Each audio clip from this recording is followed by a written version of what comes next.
आज सबसे पहले हम आपको ये बताएंगे कि जिस भारत में भगवान श्री राम का जन्म हुआ, उसी देश में उनके नाम पर कैसे राजनीति हो रही है। पश्चिम बंगाल में मुख्यमंत्री ममता बनर्जी की पार्टी के विधायक मदन मित्रा ने अपने एक बयान में यह कहा है कि भगवान श्री राम हिंदू नहीं बल्कि मुसलमान थे। ये बयान उन्होंने बीजेपी की आलोचना करने के लिए दिया। उन्होंने कहा कि बीजेपी के नेताओं को हिंदू धर्म की असली समझ है ही नहीं। उन्होंने एक घटना का भी जिक्र किया, क्योंकि हम ये मानते हैं कि इस बयान को पूरे कॉन्टेक्स्ट में ही सामने रखना चाहिए। ये जितना भी आपत्तिजनक है, लेकिन ये बयान एक कॉन्टेक्स्ट में दिया गया। एक घटना का उन्होंने जिक्र किया जिसमें उन्होंने बीजेपी के एक नेता से ये पूछा था कि वो भगवान श्री राम को मुसलमान मानते हैं और अगर बीजेपी को ज्यादा जानकारी है तो वो भगवान राम को हिंदू साबित करके दिखाए। यानी ये बयान बीजेपी के हिंदुत्व का विरोध करने के लिए था, लेकिन मदन मित्रा ने इसके लिए भगवान श्री राम को आधार बना दिया। वो इस बात को ही भूल गए कि भगवान राम करोड़ों हिंदुओं के आराध्य हैं। उनके इस बयान से कई लोगों की भावनाएं आहत हो सकती हैं, लेकिन इसके बावजूद उन्होंने बीजेपी पर राजनीतिक टिप्पणी करने के लिए इसमें जबरदस्ती भगवान श्री राम का जिक्र किया और उन्हें मुसलमान तक बता दिया। और अब इस बयान को लेकर खूब विवाद हो रहा है। आप भी पहले इस पूरे बयान को सुन लीजिए। আমি একবার ওদের সবথেকে বড় নেতাকে সুযোগ পেয়ে দিল্লিতে জিজ্ঞেস করেছিলাম, আমি বলছি রাম মুসলমান ছিলেন, আমি মদন মিত্র বলছি কি করবেন? আপনি প্রমাণ করুন রাম হিন্দু ছিলেন, রামের টাইটেল কি ছিল? কেন রাম লক্ষণ ওটা হলো নাকি? ঠিক করে বলুন। দশরথ কৃষ্ণ এসব বললে হবে না তো। রাম হিন্দু ছিল, আমি বলছি, আমি মদন মিত্র, গোটা ভারতবর্ষের বাজারে ছড়িয়ে দেন। কি করবে বিজেপি? মারবে। গীতা বলছে যা হবার তাই হবে। Everybody is ডেস্টিন। তোমার সঙ্গে যখন যা ঘটার, তুমি অর্জুন এখন না তুললে তুমি কর্ণকে মারতে পারবে। তো আমি বলছি রাম মুসলমান ছিলেন, হিন্দু ছিলেন না। যখন পাগলা হয়ে গেল, সে যায় ও যায়, ও ওখানে দৌড়ায়, এদিকে পাগলাটা দৌড়ায়, ওদিকে এই পূর্বী শিশির বাবুর বেটাটা দৌড়ায়, এ ওদিকে দৌড়ায়। এই ভাই রাম হিন্দু ছিল, রাম হিন্দু ছিল। রামের পদবী কি? অনেকক্ষণ বাদে একজন বড় কাঠিয়া বাবার মতো একটা বড় পাগড়ি করা, মাফ করবেন কাঠিয়া বাবাকে আমি অপমান করিনি, মুখ দিয়ে বেরিয়ে গেছে, জটাধারী একজন ব্রাহ্মণ, সে এসে গম্ভীর ভাবে, তার একদিকটা মোদি একদিকটা অমিত শাহ, বলল রাম হিন্দু ছিলেন, রামের টাইটেল ছিল রাম জেঠমালানি, যা চলে। ও লাভলি। আচ্ছা, রামের টাইটেল ছিল রাম জেঠমালানি, এই কোন হিন্দু বিশ্বাস করেন এখানে? আর এইটা বিশ্বাস করে আপনারা ধেই ধেই করে পুজো দিতে যাবেন, শাঁখ বাজাতে যাবেন? सोचिए, क्या अगर बीजेपी से मुकाबला करना है तो उसके लिए भगवान राम को लेकर इस तरह का मजाक करना या उनके आधार पर चोट करना या फिर ऐसे वक्त पर हजारों लाखों करोड़ों उनके जो भक्त हैं उनकी आस्था के साथ खिलवाड़ करना इतना आसान कैसे हो गया? सोचिए, भगवान राम को मुसलमान बताकर बीजेपी का ये विरोध कैसा है। आज मदन मित्रा से हम ये सवाल पूछना चाहते हैं कि क्या वो किसी और धर्म को लेकर ऐसी टिप्पणी कर सकते हैं। मदन मित्रा टीएमसी के वही नेता हैं जिन पर शारदा घोटाले के आरोप लगे थे। इसके अलावा उनसे साल 2014 के नारदा स्टिंग मामले में भी पूछताछ हुई थी। ये वही मामला है जिसमें ममता सरकार के 7 सांसदों, 4 मंत्रियों, एक विधायक पर सरकारी प्रोजेक्ट के बदले रिश्वत मांगने के आरोप तक लगे थे। सबसे बड़ी बात यह है कि मदन मित्रा पर पहली बार हिंदुओं की भावनाओं को ठेस पहुंचाने के आरोप नहीं लगे हैं। साल 2021 में उन्होंने एक न्यूज चैनल पर झूठा दावा करते हुए कहा था कि भगवान परशुराम कभी भी बीफ के बगैर खाना नहीं खाते थे, मतलब कुछ भी, और माता सीता खुद उनके लिए इस बीफ को पकाती थी। उस वक्त मदन मित्रा अपने इस दावे को साबित नहीं कर पाए थे और कुछ दिनों के बाद ये मामला अपने आप शांत हो गया। यहां आपको यह भी देखना चाहिए कि आखिर पश्चिम बंगाल में यह किस तरह की राजनीति हो रही है। एक तरफ टीएमसी के पूर्व विधायक हुमायूं कबीर मुर्शिदाबाद में अयोध्या की बाबरी मस्जिद बनवाने के लिए चंदा इकट्ठा करते हैं। मुस्लिम वोटों की लड़ाई ऐसी कि हर कोई उस रेस में आगे भाग रहा है। इसके लिए उन्हें सिर्फ पार्टी से सस्पेंड किया जाता है, सस्पेंडेड फ्रॉम टीएमसी। इसके बाद जलपाईगुड़ी में टीएमसी के एक नेता कृष्णदास बांग्लादेश और पाकिस्तान के लोगों को अपना भाई बताते हैं और ये कहते हैं कि अगर ये लोग अवैध तरीके से भारत में रह रहे हैं तो इसमें समस्या क्या है। और अब मदन मित्रा बीजेपी के हिंदुत्व का विरोध करने के लिए भगवान श्री राम हिंदू की जगह मुसलमान मानने की बात कहते हैं और इस पर सरकार कुछ नहीं कहती। भगवान श्री राम भारत की परंपरा, उसकी संस्कृति में बसे हैं। हमारे संविधान में मौलिक अधिकारों का जो अध्याय है उसमें भी भगवान श्री राम, लक्ष्मण जी और सीता जी का जिक्र है, तस्वीर तक है।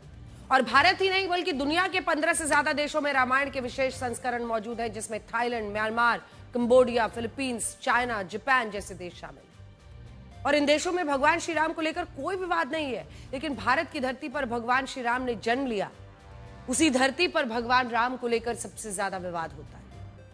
कल्पना कीजिए। इसके पीछे एक वजह यह भी है, मुगलों ने और मुगलों से पहले भारत आए दूसरे मुस्लिम आक्रमणकारियों ने भगवान राम की विरासत को मिटाने की खूब कोशिश की। पहले मुगल शासक बाबर ने साल 1527 में अयोध्या में राम मंदिर को ध्वस्त करा दिया था और इसके बाद साल 1528 में वहां बाबरी मस्जिद का निर्माण किया गया। फिर बाबरी मस्जिद का यह मामला हमारे देश में कानूनी रूप से 500 सालों तक चला, 500 साल। और इस दौरान कई बार भगवान राम के अस्तित्व को भी चुनौती दी गई, उन्हें काल्पनिक तक बताया गया। इसके अलावा मुगलों का शासन उत्तर भारत और महाराष्ट्र के कुछ इलाकों तक सीमित था और वो दक्कन यानी जो दक्षिण भारत है उसको कभी नियंत्रित नहीं कर पाए। और यही वजह है कि दक्षिण भारत में प्राचीन मंदिर सुरक्षित रहे, वहां मंदिरों को लेकर इस तरह का कोई विवाद नहीं रहा। आप में से कई लोग जो ब्लैक एंड व्हाइट देख रहे हैं वो जाते होंगे तिरुपति में और तिरुपति मंदिर में दर्शन करते होंगे। हर ईंट और हर पत्थर, हर मूर्ति जो वहां पर लगी हुई है इतनी प्राचीन है और जस के तस आज भी है। और भगवान राम को लेकर ऐसा विरोध वहां कभी नहीं दिखता। हमारे देश में भगवान राम को लेकर ऐसी राजनीति इसलिए भी होती है क्योंकि बीजेपी ने अपनी स्थापना से लेकर आज तक राम मंदिर का मुद्दा जो है उसको बार बार उठाया और प्रधानमंत्री मोदी भी बार बार भगवान राम का जिक्र करते हैं। और इसी वजह से बहुत सारे विपक्षी नेता बीजेपी का विरोध करने के लिए अक्सर भगवान राम पर टिप्पणी कर देते हैं और भगवान राम को लेकर हमारे देश में इतनी राजनीति इसी वजह से दिखाई देती है। भारत में आज भी करोड़ों लोग अभिवादन के लिए राम राम शब्द का इस्तेमाल करते हैं। भगवान राम को भारत की संस्कृति का एक बड़ा आधार माना जाता है। लेकिन यह भी सच है कि अब भगवान राम के देश में उन्हीं के नाम पर सबसे ज्यादा राजनीति होने लगी है और ये बिल्कुल सही नहीं है।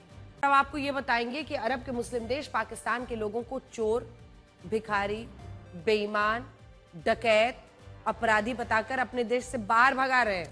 तो क्यों?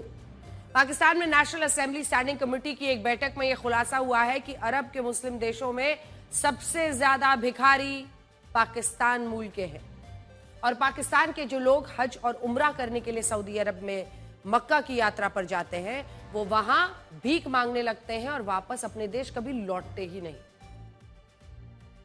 मैं आपको दिखाती हूं बड़ी स्क्रीन पर पाकिस्तान की जो फेडरल इन्वेस्टिगेशन एजेंसी है उसी ने ये निकाला है और ये जानकारी जो अब सामने आ रही है ये अपने आप में बहुत चौंकाने वाली है, इंटरनेशनल बेइज्जती वाली है। ये बेसिकली ये पूरी खबर जो है ये इंटरनेशनल बेइज्जती वाली है क्योंकि पाकिस्तान की फेडरल इन्वेस्टिगेशन एजेंसी ने अपने भिखारियों में के बारे में कौन सी नई जानकारी दी है। सबसे पहले आप ये देखिए कि सऊदी अरब अब तक 56,000 पाकिस्तानी भिखारियों को, चोरों को अब तक सऊदी अरब का हम आपको दिखा रहे हैं 56,000, वहीं पर 2025 में 24,000, दुबई से 6,000, अजरबैजान से 2,500। तो ये जो भगाए गए पाकिस्तानी भिखारी और चोर हैं इनकी संख्या आप कल्पना कीजिए। ये सिर्फ सऊदी अरब से इतने सारे भेजे गए हैं 56,000।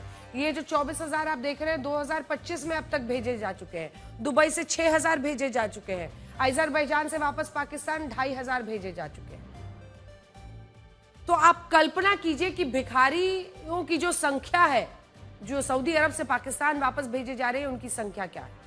अजरबैजान भी भेज रहा है। सोचिए, पाकिस्तान ने यह भी बताया है कि उसके कई नागरिक अब इंटरनेशनल लेवल के भिखारी बनते जा रहे हैं और हालात ये हो गई है कि जितने लोग पाकिस्तान के दूसरे देशों में जाते हैं उनमें से ज्यादातर लोग कभी वापस लौटकर आते ही नहीं। एक बार मौका मिला पाकिस्तान से निकलने का, वापस जाने का नाम नहीं लेते हैं। इस साल पाकिस्तान से 24,000 लोग कंबोडिया गए, लेकिन इनमें से 12,000 लोग वापस ही नहीं लौटे। इसी तरह 4,000 लोग म्यांमार गए, जिनमें 2500 लोग बाद में गायब हो गए। गायब मतलब आप सोचिए, जिस देश में मौका मिलता है वहीं पर आधे लोग बस जाते हैं जो जाते हैं घूमने। अब कहा जा रहा है कि ये साउथ एशिया के देशों में भिखारी बन गए हैं। पाकिस्तान की सरकार ने खुद इस साल 66,154 लोगों को एयरफोर्स से वापस कर भेजा है और उसका कारण ये भी है कि ये सभी लोग भीख मांगने के लिए और चोरी करने के लिए अरब के मुस्लिम देश जाना चाहते थे। 66,154 लोग, जो ये 2025 का कैलेंडर है, लोगों को सरकार ने एयरपोर्ट से वापस घर भेजा है। कल्पना कीजिए क्या स्थिति है। भीख मांगने अरब देश जा रहे थे तो इनको डर लग गया पाकिस्तान को और 66,000 लोगों को वापस करना पड़ा। ये तो स्थिति है इस वक्त। पाकिस्तान से हर साल 6 से 8 लाख लोग विदेशों में जाते हैं, जिनमें से 4 से 5 लाख लोग कभी वापस नहीं आते। मोटे तौर पर यह डेटा याद रखिएगा। जब भी कोई पाकिस्तान परस्त अगली बार आपको मिलता है, जो पाकिस्तान का बखान करता हुआ दिखता है, तो उसको यह आंकड़ा बता दीजिएगा।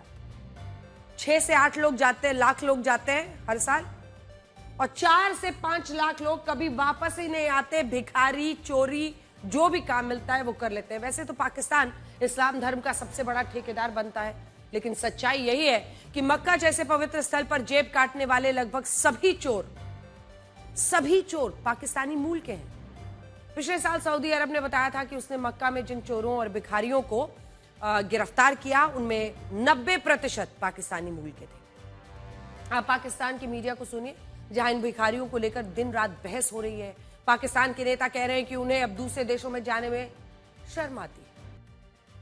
पाकिस्तान का मीडिया, पाकिस्तान के नेता बातें तो बड़ी बड़ी करते हैं, लेकिन सच यह है कि पाकिस्तान की सरकार खुद इन भिखारियों को भीख मांगने से चाह कर भी नहीं रोक सकती है। जुलाई 2024 की एक रिपोर्ट के मुताबिक पाकिस्तान के भिखारी हर साल 3.5 लाख करोड़ रुपए कमाते हैं। यह पैसा पाकिस्तान की कुल जीडीपी के 12% और सालाना बजट का 61% है। यह आंकड़ा एक बार फिर से समझिए।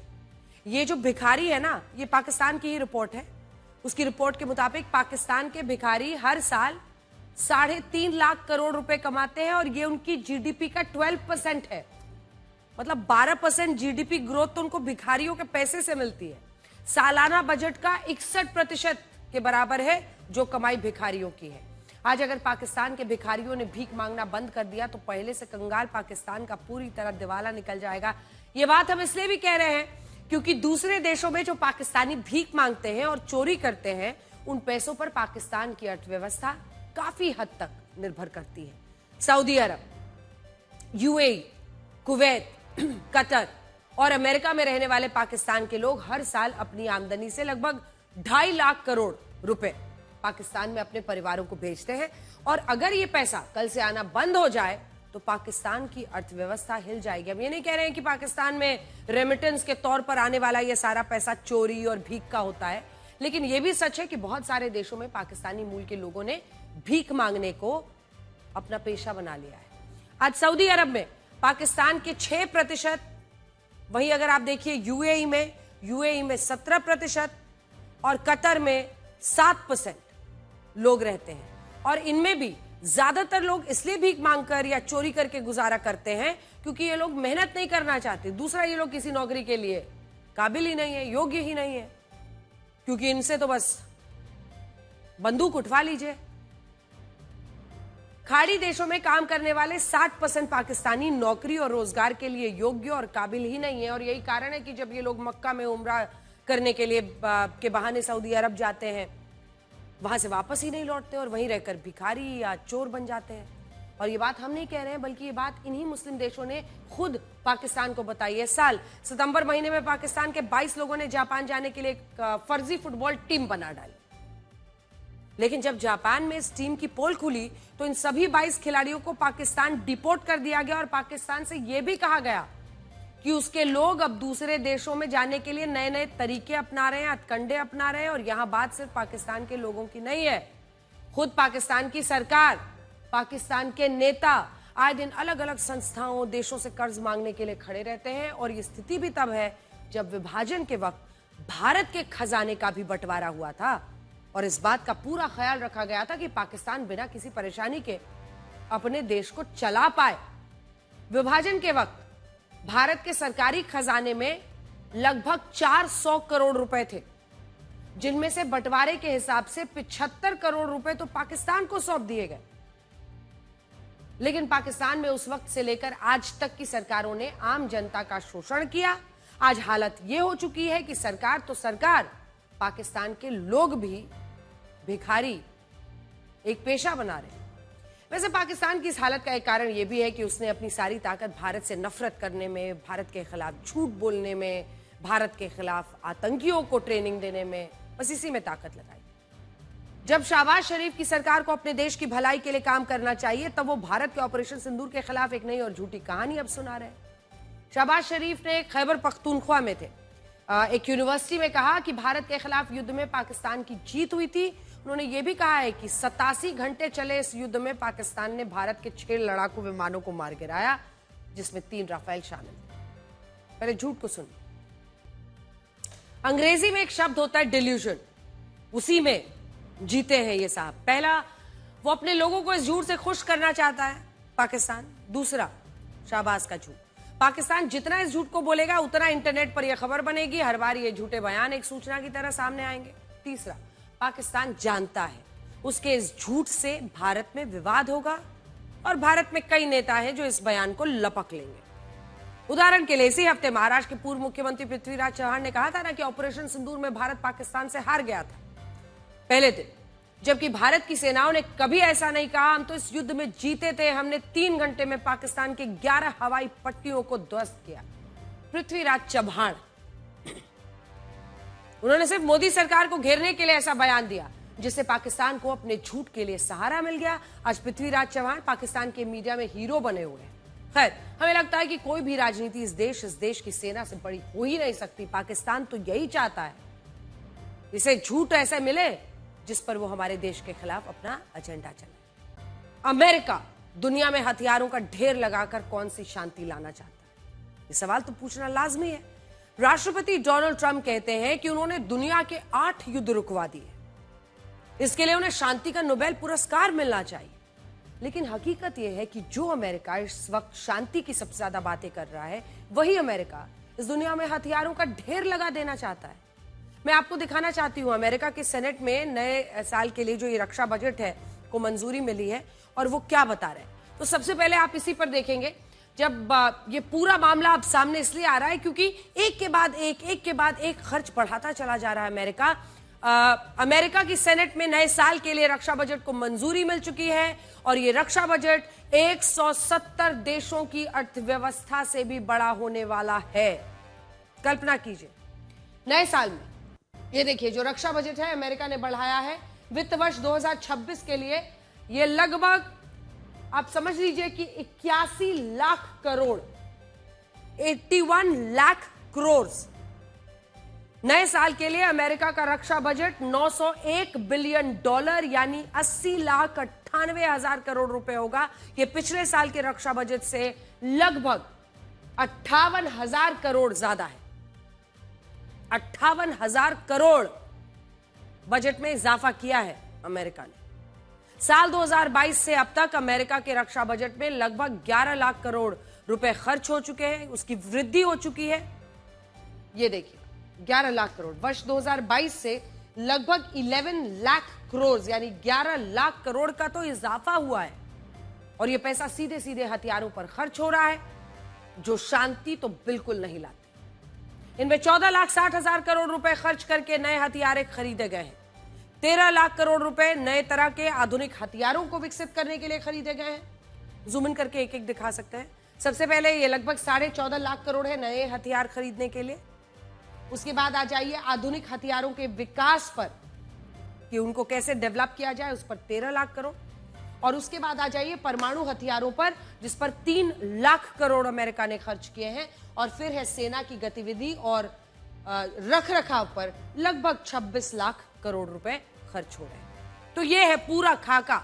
सोचिए इतने हथियार बनाकर अमेरिका कौन सी शांति लाना चाहता है और क्या रक्षा बजट में इतनी वृद्धि करने से दुनिया के दूसरे देश उत्तेजित नहीं होंगे? दुनिया में जिन 5 देशों का सबसे ज्यादा रक्षा बजट है उनमें अकेले अमेरिका का रक्षा बजट काफी, जो बाकी के 4 देश हैं उनके रक्षा बजट से दोगुना है। एक एक करके आपको दिखाते हैं। सबसे पहले अमेरिका का हमने आपको बता दिया कि साल 2026 के लिए उन्होंने कितना पैसा रखा है, 80,98,000 करोड़ रुपए। अब आ जाइए चीन पर, 23,54,000 करोड़ रुपए। फिर आइए रूस पर, 13,76,000 करोड़ रुपए।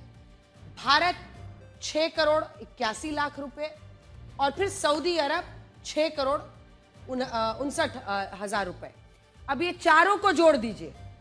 जब आप इन चारों को जोड़ेंगे, 23,000, 13,000 ये और ये दो 12,000 मान लीजिए इन दोनों का, मतलब उससे भी दोगुना है। अमेरिका का रक्षा बजट 80,98,000 करोड़ रुपए का है, जो ये साफ साफ बताता है। राष्ट्रपति डोनाल्ड ट्रंप हर दूसरे दिन ये बयान देते हैं कि उन्होंने दुनिया के 8 युद्ध रुकवा दिए। एक सेकंड, शायद मैंने इस पे गलत डेटा बता दिया था, आपको फिर से बताती हूं। भारत में 6,81,000 करोड़ रुपए। डोनाल्ड ट्रंप ये दावा करते हैं कि उन्होंने 8 युद्ध रुकवाए हैं और वो एक शांति दूत है। लेकिन कड़वा सच पता है क्या है? कड़वा सच ये है कि दुनिया में जो देश युद्ध लड़ रहे हैं, उन्हें हथियार, पैसा सब अमेरिका दे रहा है। इस नए रक्षा बजट में भी यूक्रेन को अमेरिका ने 7,056 करोड़ रुपए दिए हैं। जूम इन करके दिखाइए ये वाला। एक तरफ आप कहते हैं, दावा करते हैं कि हम युद्ध रुकवा रहे हैं, दूसरी तरफ आप ही फंड कर रहे हैं, हथियार भी दे रहे हैं साहब यूक्रेन को 7,056 करोड़ रुपए। अब आ जाइए ताइवान पर। ताइवान को 8,987 करोड़ रुपए। उसके बाद आ जाइए इजराइल को 5,292 करोड़ रुपए।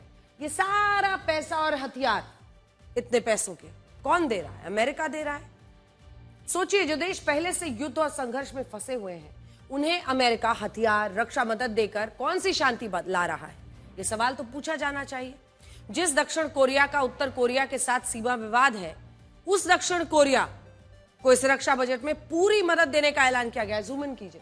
नए रक्षा बजट में दक्षिण कोरिया को पूरी मदद का ऐलान है। साउथ कोरिया को यह भी कहा गया है कि दक्षिण कोरिया में अमेरिका के कम से कम 56,000 सैनिक तैनात रहेंगे।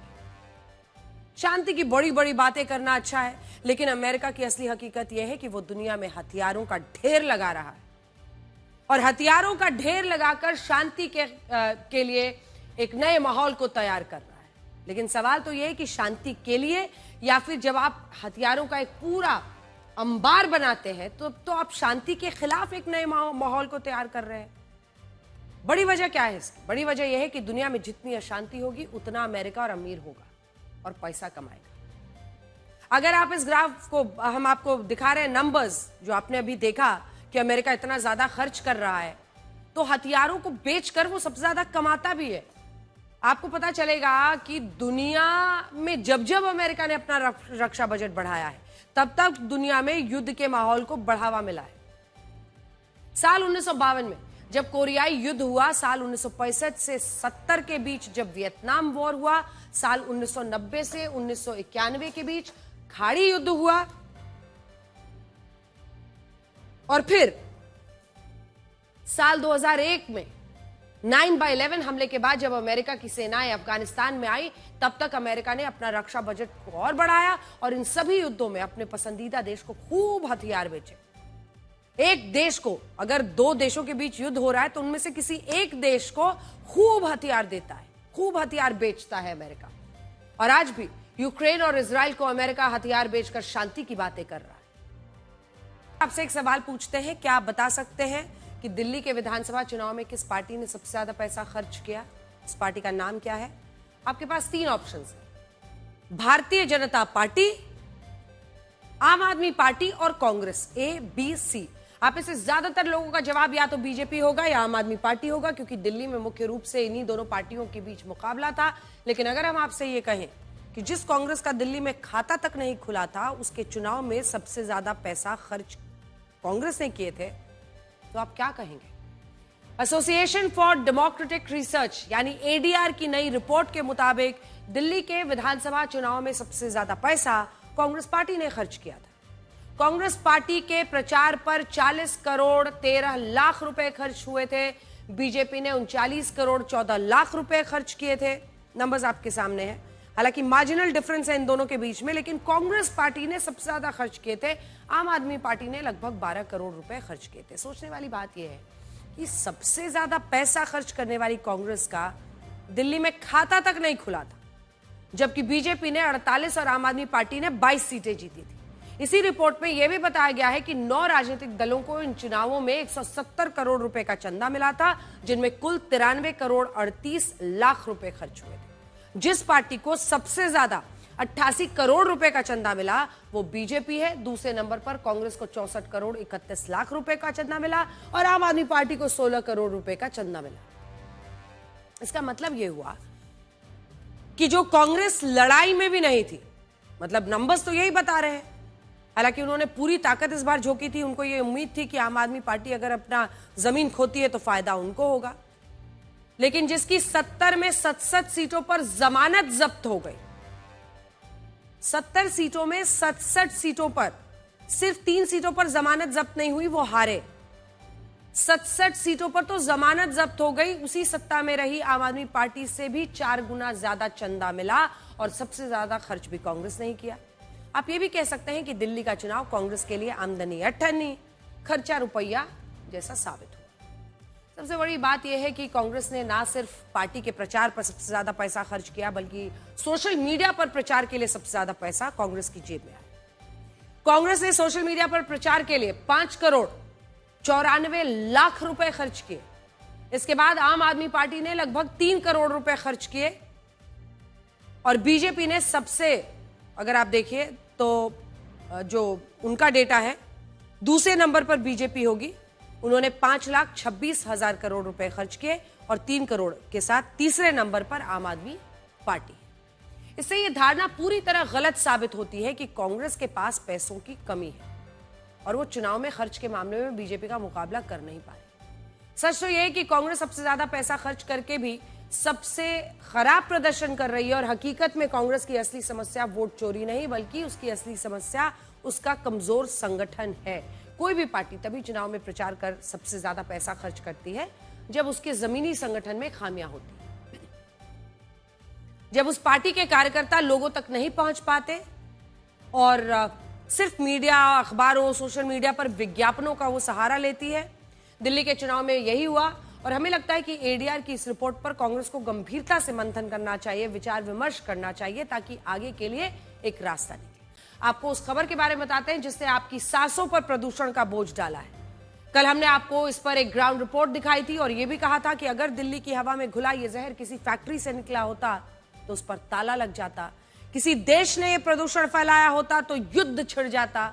लेकिन क्योंकि यह प्रदूषण नीति की नाकामी का नतीजा है, इसीलिए इस पर कोई बात नहीं करना चाहता। हर कोई इस प्रदूषण पर अपनी घुटी हुई सहमति देने के लिए तैयार है। हम ये क्यों कह रहे हैं, इन उदाहरणों से समझिए। पहला उदाहरण हमारी संसद है, जहां आज प्रदूषण पर बहस होनी थी। जनता सोच रही थी कि विपक्ष इस मुद्दे पर गंभीर सवाल उठाएगा, सत्ता पक्ष को जवाब और ठोस समाधान देने होंगे। लेकिन इस समस्या के प्रति हमारे जनप्रतिनिधि इतने गंभीर थे कि आज इस पर कोई चर्चा ही नहीं हुई। इस बहस को कल के लिए टाल दिया गया। कल शीतकालीन सत्र के पहले चरण का आखिरी दिन है, मतलब समाधान तो छोड़िए, ठीक से अगर बहस हो जाए तो गनीमत है, एहसान है। दूसरा उदाहरण है सरकारी एक्शन। दिल्ली एनसीआर की हालत यह है कि यहां का AQI पूरे साल खतरे के निशान से ऊपर रहता है। सर्दियों में जब प्रदूषण अपना रौद्र रूप दिखाता है, AQI 400-500 तक पहुंचता है, तब दिखावे के लिए सरकारी मशीनरियां एक्शन लेती हैं। ग्रैप 1, 2, 3, 4 जैसे नियम कागजी तौर पर लागू कर दिए जाते हैं। फिर चाहे वो नियम लागू हो या ना हो, केवल कहने के लिए हो जाता है कि सरकार कुछ तो कर रही है। दिल्ली का AQI आज 400 से 500 के बीच है। सुबह इतना स्मॉग था कि बाहर निकलते ही लोगों का गला चोक हो रहा था, सांस लेना मुश्किल। क्या आप जानते हैं कि सरकारी एक्शन के तौर पर क्या किया गया? जनता के ऊपर 5-5 हजार, 10-10 हजार रुपए के चालान किए गए। जनता से कहा गया कि अगर उनकी गाड़ी का PUC सर्टिफिकेट नहीं होगा तो पेट्रोल डीजल नहीं मिलेगा और चालान होगा अलग से। कीजिए चालान, रोकिए ऐसी गाड़ियों को, लेकिन समयबद्ध तरीके से इसको हमेशा के लिए लागू कीजिए। आपको ठोस कदम उठाने होंगे। नी जर्क सडन रिएक्शन से चालान काट देने से यह प्रदूषण खत्म नहीं होने वाला है। सरकार द्वारा लिया गया यह एक्शन गलत नहीं है, सच यह है कि 1-2 दिन या 1-2 हफ्ते चालान करने से प्रदूषण कम नहीं होगा। आपको ये पूरे साल करना होगा। ये सालाना समस्या है। ये नहीं कि अभी ऑड इवन कर दिया, अभी कुछ दिन चालान काट दिए। आपको पूरे साल ये समझते हुए कि दिल्ली एक लैंड लॉक्ड राजधानी है, आपको पूरे साल ये मेहनत करनी होगी। नियमों का पालन करवाना होगा। कंस्ट्रक्शन अगर रोका जा रहा है तो ये सुनिश्चित करना होगा कि वो बड़े बड़े एस्बेस्टस की शीट्स के पीछे कंस्ट्रक्शन चलता ना रहे। नियमों का पालन पूरे साल होना चाहिए। सिस्टम को ये समझना होगा कि बाढ़ के पानी में हर जो साल में अगर आप देखते हैं कि घर डूबा है तो बाल्टी लेकर पानी बाहर फेंकने से हालात सामान्य नहीं होते। तीसरा उदाहरण, वो लोग जो नियमों को जानते हैं पालन नहीं करते। वाहन से प्रदूषण ना हो इसकी जिम्मेदारी हमारी भी है, आपकी भी है, जनता की है, लेकिन वो इस पर ध्यान नहीं देते, नियमों का उल्लंघन करते हैं। ये पता होने के बावजूद कि दिल्ली में ग्रैप 4 के नियम लागू हैं, उस नियम का पालन नहीं कर रहे हैं। ग्रेडेड रिस्पॉन्स एक्शन प्लान यानी ग्रैप स्टेज 4 के तहत जो नियम लागू हैं उनके अनुसार BS6 इंजन वाले वाहन, CNG, EV के अलावा किसी भी वाहन की दिल्ली में एंट्री प्रतिबंधित है। केवल इमरजेंसी की स्थिति में छूट मिलेगी। दिल्ली में केवल CNG और BS6 इंजन वाले ट्रक आ सकते हैं, हालांकि जरूरी सामान वाले वाहनों को छूट दी गई है। दिल्ली NCR में हर तरह के कंस्ट्रक्शंस पर रोक है। इसके अलावा कूड़ा, पत्तियां, जो बायोमास है उसको आप जला नहीं सकते। डीजल जनरेटर पाबंदी लगाई गई है, मत चलाइए। क्या प्रदूषण कम करने को लेकर जो नियम बनाए गए हैं उसका पालन ठीक से हो रहा है? हमने इस पर एक रिपोर्ट तैयार की, देखिए।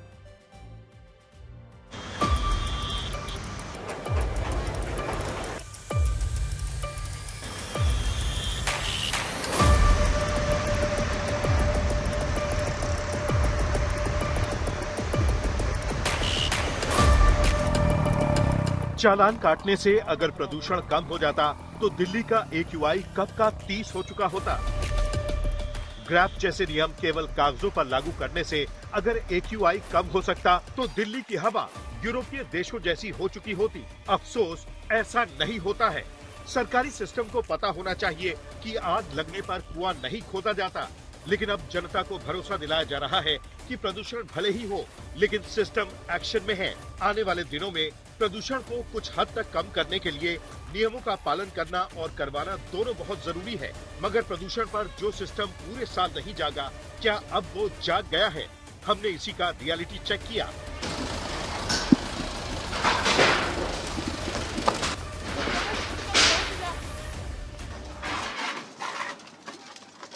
कहाँ भाग रहे हो? अरे बात तो सुनो। अरे कहाँ भाग रहे हो? अरे बात तो सुनो, कहाँ भाग रहे हो? अरे बात तो सुनो।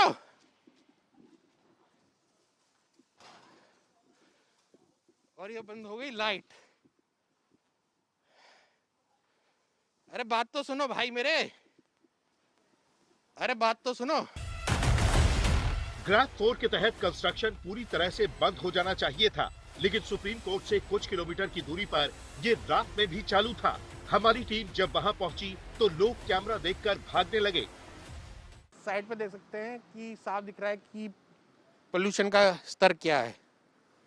उसके बावजूद भी चोरी छिपे इस साइड के अंदर काम चल रहा है और कोई कहने सुनने वाला नहीं। हमने खुद ट्रैक्टर ट्रॉली को रोडिया शिफ्ट करते हुए देखा, अंदर JCB चलते हुए देखा।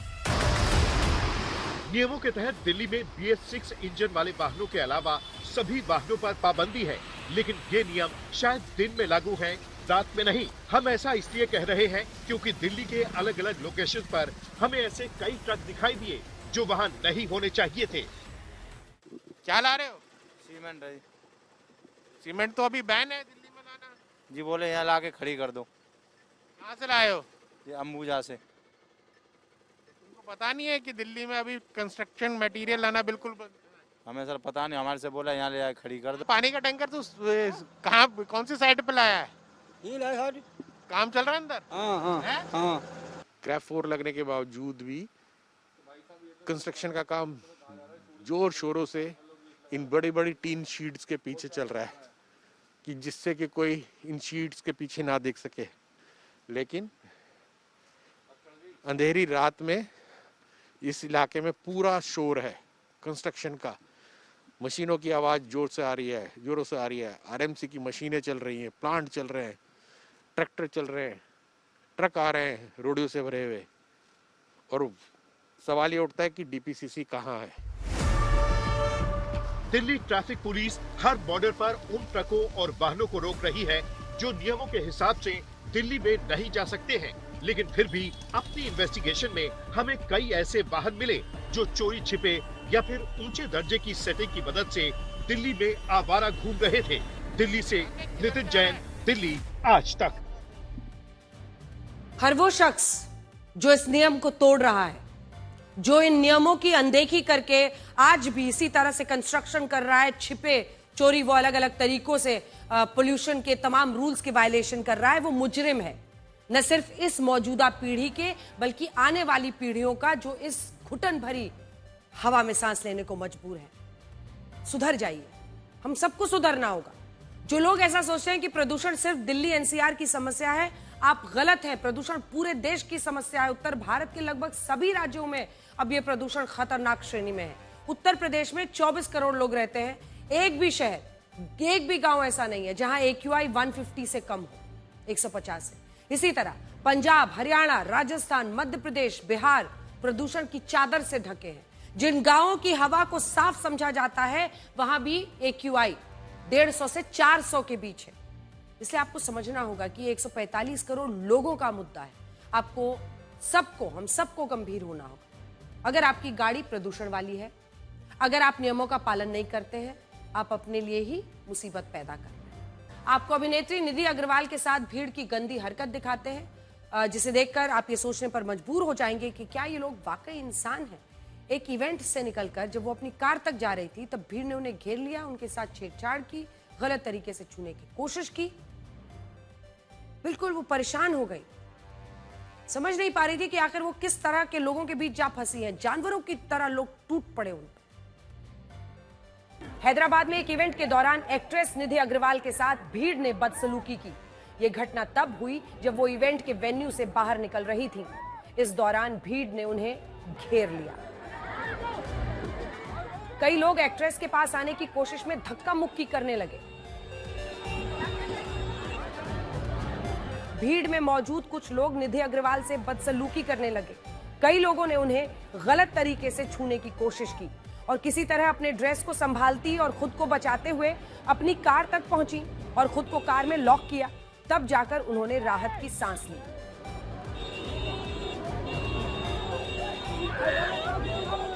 इस दौरान डरी सहमी निधि अग्रवाल यही कहती नजर आई कि आखिर ये सब क्या था। सोचिए, ये किस तरह के लोग होंगे जो एक महिला के साथ जानवरों से भी बदतर सलूक कर सकते हैं। दिन दहाड़े एक अभिनेत्री सुरक्षित महसूस नहीं कर सकती। ये कितनी डरावनी बात है। इसके साथ ही इवेंट मैनेजमेंट और पुलिस को भी सोचना होगा, जो एक महिला को सुरक्षा नहीं दे सकते। विकसित भारत गारंटी फॉर रोजगार एंड आजीविका मिशन ग्रामीण बिल यानी VBG रामजी बिल लोकसभा में पास हो गया। इस बिल पर 14 घंटे चली चर्चा का जवाब कृषि मंत्री शिवराज सिंह चौहान ने दिया। इस दौरान विपक्ष ने बिल के विरोध में जमकर नारेबाजी की, कागज फाड़े फेंके। हालांकि हंगामे के बीच ये बिल लोकसभा में ध्वनि मत से पास हुआ।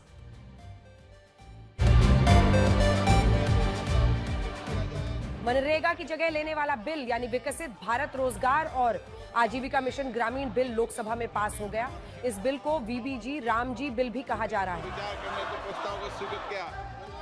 इस बिल के विरोध में विपक्ष ने जोरदार हंगामा किया और बिल की कॉपी फाड़ दी। विपक्ष ने सरकार पर महात्मा गांधी का अपमान करने और मनरेगा के प्रावधानों को कमजोर करने का आरोप लगाया। विपक्षी सांसदों ने सदन के वेल में हंगामा करते हुए बिल की कॉपियां फाड़ी और स्पीकर की कुर्सी की ओर फेंक दी। नाम को लेकर मचे बवाल पर कृषि मंत्री शिवराज सिंह चौहान ने कहा कि राजीव जी के नाम पर 55 राज्य सरकार की योजनाओं के नाम रखे गए। 74 सड़कों के नाम राजीव पर, 15 नेशनल पार्क नेहरू जी के नाम पर रखे गए। नाम रखने की सनक कांग्रेस की है। आगे बढ़ते हैं, आपको ये बताते हैं कि आईपीएल देश के बहुत सारे प्रतिभाशाली जो युवा हैं उनके लिए एक लॉन्च पैड बन चुका है, जिसने कितने ही क्रिकेटर्स, उनके परिवारों के सपनों को नई उड़ान दी है। आईपीएल 2026 का मिनी ऑक्शन ऐसी ही प्रतिभाओं के लिए बड़ा मंच साबित हुआ। घरेलू क्रिकेट में बेहतरीन प्रदर्शन करने वाले छोटे शहरों के युवाओं ने अपनी धाक जमाई। आप इन खिलाड़ियों की कहानियां देखिए, जो कल तक गुमनामी के अंधेरे में थे। आईपीएल की चमक ने इन्हें चर्चा में ला दिया है। आईपीएल ने एक ही झटके में साधारण परिवारों से आने वाले 2 युवाओं की किस्मत बदल दी। उत्तर प्रदेश के अमेठी के प्रशांत वीर और राजस्थान के भरतपुर के कार्तिक शर्मा आईपीएल इतिहास में सबसे महंगे अनकैप्ड प्लेयर बन गए। इन दोनों को ही 14 करोड़ 20 लाख रुपए में चेन्नई सुपर किंग्स ने खरीदा। प्रशांत वीर एक बाएं हाथ के बल्लेबाज और उपयोगी ऑफ ब्रेक स्पिनर हैं और उनकी ऑलराउंड क्षमता की वजह से सीएसके ने उन पर दांव लगाया। प्रशांत वीर की इस सफलता पर परिवार और क्षेत्र में जश्न का माहौल है। भरतपुर के कार्तिक शर्मा को भी सीएसके ने 14 करोड़ 20 लाख रुपए में खरीदा। वो बात चांदी की करते हैं। आज चांदी की कीमतों ने 2 लाख रुपए का आंकड़ा पार कर लिया। India Boolean and jewellers association के मुताबिक आज सुबह 1 किलो चांदी की कीमत 2,750,000 रुपए थी। ये पहली बार था जब चांदी ने 2 लाख रुपए प्रति किलोग्राम का आंकड़ा पार किया था। चांदी में ये तेजी देखकर लोग हैरान हैं, क्योंकि अभी इसी साल मार्च में चांदी की कीमत 1 लाख रुपए प्रति किलोग्राम थी। दिसंबर आते आते चांदी की कीमत 2 लाख करोड़ का आंकड़ा छू लिया है। मतलब यह है कि अगर किसी ने इस साल मार्च में चांदी में 1 लाख रुपए का निवेश किया होगा तो सिर्फ 9 महीने के अंदर उसका मुनाफा दोगुना हो गया। सोने की कीमतों ने जब 1 लाख का आंकड़ा पार किया था तो माना जा रहा था कि अब लोगों की दिलचस्पी चांदी में बढ़ने वाली है, लेकिन यह दिलचस्पी चांदी की कीमतों में पंख लगा देगी, ये किसी ने नहीं सोचा था। चांदी की कीमतों पर एक आंकड़ा देखिए। साल 2004 में 1 किलोग्राम चांदी की कीमत जानते हैं कितनी थी? 10,000 रुपए। 2011 में इसकी कीमत 50,000 रुपए प्रति किलोग्राम, यानी 7 साल में कीमत 5 गुना बढ़ी। फिर इसके बाद अक्टूबर 2024 में चांदी ने 1 लाख रुपए का आंकड़ा पहली बार छुआ था। मार्च 2025 तक इसमें खास बदलाव नहीं हुआ था। मार्च के बाद दिसंबर आते आते कीमतें दोगुनी हो चुकी हैं और आज जैसा हम आपको दिखा रहे हैं 2 लाख प्रति किलो। एक्सपर्ट्स का कहना है कि चांदी में जो तेजी देखी जा रही है वो तेजी अगले कुछ महीनों और दिखेगी। माना जा रहा है कि इस तेजी बनी रही तो चांदी की कीमतें अगले 1 वर्ष में 2.5 लाख रुपए प्रति किलोग्राम तक पहुंच सकती है, यानी चांदी खरीदना फायदे का सौदा हो सकता है। चांदी की कीमतों में आई जबरदस्त तेजी के कुछ बड़े कारण। इसका इस्तेमाल कई तरह की चीजों में कच्चे माल की तरह भी होता है। इसके अलावा अंतर्राष्ट्रीय मार्केट का भी इस पर असर हो रहा है। चांदी का इस्तेमाल सोलर, इलेक्ट्रॉनिक्स, माइक्रोचिप, ईवी में किया जाता है और आने वाले दिनों में ईवी और सोलर पर ज्यादा फोकस किया जा रहा है, जिसमें चांदी का ज्यादा इस्तेमाल होता है। चांदी की कीमतें बढ़ने की एक वजह ट्रंप के टैरिफ का डर भी है, जिसमें अमेरिकी कंपनियां चांदी का स्टॉक जमा कर रही हैं। इसकी वजह से कीमतें बढ़ रही हैं। कई उद्योग जिनमें चांदी कच्चे माल की तरह इस्तेमाल होता है वो इसका स्टॉक जमा कर रहे हैं ताकि प्रोडक्शन पर चांदी की कमी का कोई असर ना पड़े।